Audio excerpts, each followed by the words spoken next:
Bonjour, bienvenue. Aujourd'hui, nous allons faire un petit point en droit administratif concernant les juridictions administratives de droit commun. Alors, qu'est-ce que c'est qu'une juridiction administrative de droit commun? Alors, ce sont des juridictions, en fait, qui ont une compétence générale s'étendant à l'ensemble du contentieux administratif. Donc, de ce point de vue, ces juridictions administratives de droit commun s'opposent aux juridictions administratives spécialisées qui ont donc, comme son nom l'indique, une compétence spécialisée. Donc, elles sont au nombre de 3. Nous avons le Conseil d'État, les cours administratives d'appel et les tribunaux administratifs. Alors, commençons par le Conseil d'État. Donc, le Conseil d'État a été institué par la loi du 28 Frimaire en 8, donc petite parenthèse. Frimaire, c'est l'un des mois du calendrier républicain. Pour ceux que ça intéresse, faites un tour sur Internet, vous découvrirez les autres mois. Hein. Aujourd'hui, il fait un temps de pluviose ou de venteuse. Donc après, pour germinal, floréal, le prairial, le brumaire, primaire, je vous invite à faire un petit tour sur Internet. Donc, je referme la parenthèse. Donc, la naissance du Conseil d'État ou son institution correspond au 15 décembre 1799. Donc, à l'origine, il avait un rôle de conseil du pouvoir exécutif. Mais par la suite, une commission du contentieux a été créée. Et donc, ce qui a permis au Conseil d'État de développer son activité contentieuse. Dans ce rôle qu'il avait, le Conseil d'État donc préparait pour le chef d'État les décisions. Donc, ce n'était pas une obligation. Le chef d'État pouvait signer ses décisions s'il était d'accord. En réalité, le chef de l'État suivait toujours l'avis du Conseil d'État. Donc, ce système était appelé, à l'époque, la justice retenue.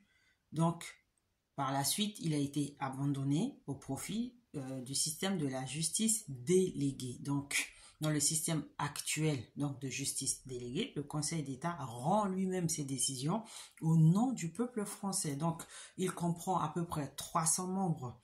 Donc, 2/3 de cet effectif reste en activité. Le reste du personnel du Conseil d'État est en détachement et occupe d'autres fonctions, par exemple dans les cabinets ministériels, dans les administrations centrales, parmi les dirigeants d'entreprises publiques. Donc, les membres du Conseil d'État, ils sont recrutés majoritairement par la voie de l'ancien ENA, qui est aujourd'hui l'Institut national du service public. Une petite partie est recrutée, selon l'expression consacrée, aux tours extérieurs. Donc, ils sont divisés en 3 catégories, les fonctionnaires du Conseil d'État. On a les auditeurs, les maîtres des requêtes et les conseillers d'État. Donc, il faut savoir que le Conseil d'État est présidé par un vice-président, qui n'est pas un président, parce que de façon théorique, le Conseil d'État est dirigé par le Premier ministre. Donc, le Conseil d'État est divisé en 5 sections administratives, à savoir la section de l'intérieur, la section des finances, la section des travaux publics, la section sociale et la section du rapport et d'études. Donc, ces sections concernent l'activité du conseil juridique du gouvernement qu'exerce le Conseil d'État. Donc, en plus de ces 5 sections administratives, il faut ajouter la section du contentieux. C'est cette section qui produit le plus de jurisprudence, eu égard notamment aux nombreuses décisions qui lui sont soumises ou transférées. Donc, la section du contentieux exerce l'activité juridictionnelle du Conseil d'État. Donc, au sein même de cette section contentieuse, on dénombre 10 sous-sections et qui comprennent aussi 4 types de formation de jugement selon l'importance ou la difficulté de la question de droit à trancher. Donc là, c'est vraiment une particularité de la juridiction administrative qu'on ne rencontre pas dans l'ordre judiciaire. Donc, dans la section du contentieux, la formation, donc l'ensemble des juges, pour la définition, la formation la plus élevée, c'est l'assemblée des contentieux, l'assemblée du contentieux, pardon. Donc, cette assemblée est composée de 12 membres et qui comprennent notamment le vice-président du Conseil d'État et les 6 présidents de section du Conseil d'État. Donc, cette formation, elle juge les affaires qui posent une question délicate, par exemple un point de droit complexe ou un litige qui a un impact important dans l'opinion publique ou sur le plan politique. Donc, lorsqu'il se prononce dans cette assemblée, le Conseil d'État est engagé solennellement à son plus haut niveau. Donc, ensuite, il y a la section du contentieux en formation de jugement. Alors, j'ouvre juste une petite parenthèse, hein, les petits cours que je donne.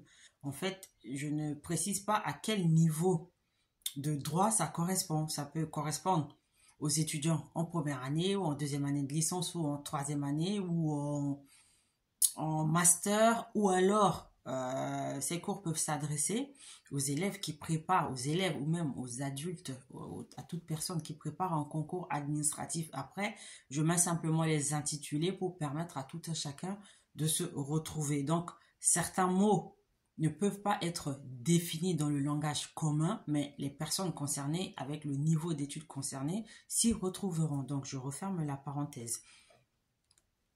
Donc, la formation de jugement comprend 17 membres, à savoir le président de la section du contentieux, les 3 adjoints de la section du contentieux, ainsi que les 10 présidents de la sous-section et 3 conseillers. Donc, ces membres sont vraiment ceux qui sont situés dans la hiérarchie du Conseil d'État et de la fonction publique. Ensuite, on a 2 autres formations, les moins élevées, hein, la sous-section réunie, la sous-section seule. Donc, ces 2 dernières formations, en fait, sont des formations de jugement et ils connaissent, enfin, ces 2 formations connaissent des affaires qui ne posent aucune difficulté particulière et donc qui supposent l'application d'une jurisprudence déjà bien établie. Donc, les attributions du Conseil d'État sont de 2 ordres. Donc, les attributions consultatives, donc administratives, et les attributions contentieuses, c'est-à-dire juridictionnelles. Donc, dans ce cas-là, enfin, dans ces 2 cas, il faut distinguer 3 situations différentes. Donc, le Conseil d'État est, selon les cas, juge en premier et dernier ressort, juge de cassation et juge d'appel. Donc, il s'agit là vraiment d'une particularité notable de l'ordre administratif. Dans l'ordre judiciaire, la Cour de cassation est toujours et uniquement juge de cassation. C'est-à-dire que lorsqu'un jugement est rendu en appel et que les parties s'estiment lésées, elles peuvent se pourvoir en cassation, mais il n'y a pas un autre niveau plus élevé que la Cour de cassation. Alors, qu'est-ce que cela signifie, juge en premier et dernier ressort? Donc, en fait, ça signifie que le Conseil d'État, c'est le premier tribunal que l'on saisit pour une affaire. Par exemple, pour les recours pour excès de pouvoir contre les décrets, aussi bien les décrets du président de la République que ceux du Premier ministre, ou les recours pour excès de pouvoir contre les ordonnances, les actes réglementaires des ministres, les décisions administratives des organes collégiaux, à compétence nationale, etc. Ensuite, pour les litiges relatifs à la situation individuelle, par exemple des fonctionnaires nommés par décret du président de la République, et le Conseil d'État est juge en premier et dernier ressort pour le contentieux des élections régionales. Donc, lorsque le Conseil d'État agit sous cette forme-là, en tant que juge de premier et dernier ressort, cela signifie qu'il est compétent pour connaître du litige, mais aussi qu'il n'y aura pas de possibilité de recours contre la décision qu'il aura rendue, c'est-à-dire qu'il n'y aura ni appel ni cassation. Donc, c'est vraiment une dérogation au principe de double degré de juridiction. Donc, petite parenthèse, pour ce que cela signifie, le double degré de juridiction, je vous invite à faire un tour sur la page. Il y a une vidéo intitulée « Degré de juridiction » à ce sujet. Je referme la parenthèse. Ensuite, le Conseil d'État est juge d'appel. Donc, Ce rôle concerne justement les décisions rendues par les tribunaux administratifs en matière d'élections cantonales, par exemple pour l'élection du conseil général et municipal. Donc, le conseil d'État est aussi juge d'appel en matière d'appréciation de la légalité, c'est-à-dire que c'est le cas où le tribunal administratif a été saisi par l'une des parties à un procès se déroulant devant le juge judiciaire et au cours duquel une difficulté sérieuse a émergé. Cette difficulté est relative à la légalité d'un acte administratif. Donc, par rapport à ce recours en appréciation de validité, ce qui signifie que c'est un procès, une fois que le juge aura donné son point de vue sur la légalité d'un acte administratif, le procès initial va reprendre son cours devant le juge judiciaire. Ensuite, le Conseil d'État juge de cassation, cela signifie que l'on peut se pourvoir en cassation devant le Conseil d'État pour les décisions rendues par les juridictions administratives spéciales statuant en premier et dernier ressort, comme par exemple la Cour des comptes. Donc, pour tout ce qui concerne les comptes des comptables publics, le Conseil d'État est aussi juge de cassation pour les décisions qui sont rendues en dernier ressort, c'est-à-dire par certaines juridictions disciplinaires. Donc, le Conseil d'État est juge de cassation sur les arrêts rendus par les cours administratives d'appel. Donc, c'est évidemment à ce dernier titre qu'il a une très grosse activité de juge de cassation. Alors, faut dire que cela est relativement récent, parce que les cours administratifs d'appel ont été institués en 1989.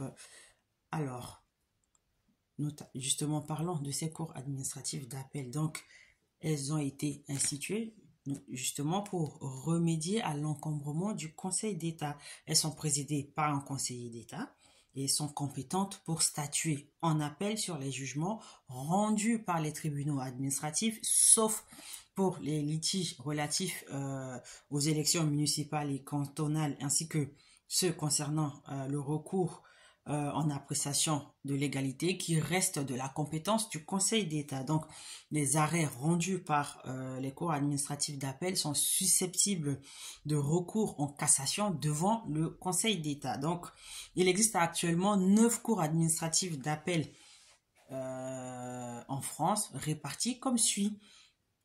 Bordeaux, donc, qui a compétence sur les tribunaux administratifs de Bordeaux et des territoire d'outre-mer. Ensuite, Douai, avec compétence sur les tribunaux administratifs d'Amiens, de Lille et de Rouen. Lyon, avec compétence sur les tribunaux administratifs de Clermont-Ferrand, Dijon, Grenoble et Lyon. Marseille, avec compétence sur les tribunaux administratifs de Bastia, Marseille, Nice et Toulon. Nancy, avec compétence sur les tribunaux administratifs de Besançon, Châlons-en-Champagne, Nancy et Strasbourg. Nantes, avec compétence sur les tribunaux administratifs de Caen, de Nantes et de Rennes. Paris, avec compétence sur les tribunaux administratifs de Melun, de Nouvelle-Calédonie, de Paris, de Montreuil, de la Polynésie française et Wallis et Futuna. Toulouse, avec compétence sur les tribunaux administratifs de Montpellier, Nîmes, Toulouse. Et enfin, Versailles, avec compétence sur les tribunaux administratifs de Cergy-Pontoise, Orléans et Versailles. Donc, le dernier né ou la dernière née de ces cours administratifs d'appel est celle de Toulouse en 2022.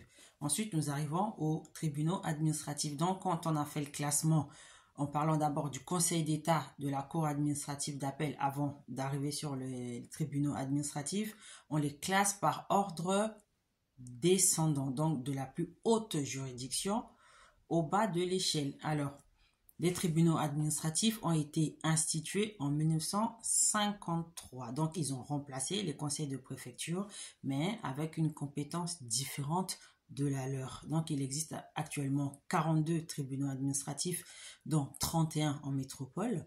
Les tribunaux administratifs sont juges de droit commun du contentieux administratif. Cela signifie qu'ils sont compétents pour statuer sur tous les litiges qui relèvent de la compétence de l'ordre administratif, à l'exception de ceux qu'un texte a expressément confié à une autre juridiction, par exemple les cas où le Conseil d'État est compétent en premier et dernier ressort. Donc, voilà les trois grandes principales juridictions administratives de droit commun que sont le Conseil d'État, les cours administratives d'appel et les tribunaux administratifs. Je suis bien consciente que certains termes peuvent paraître un peu compliqués dans la mesure où ils n'ont pas d'équivalent dans le langage courant. Mais encore une fois, chaque cours, selon son niveau, s'adresse à un public spécifique. Mais si vous avez des questions, si vous avez besoin de précision, n'hésitez pas à faire un tour sur notre page. Il y a déjà pas mal de vidéos assez courtes concernant des petites définitions, des petites notions faciles à retenir.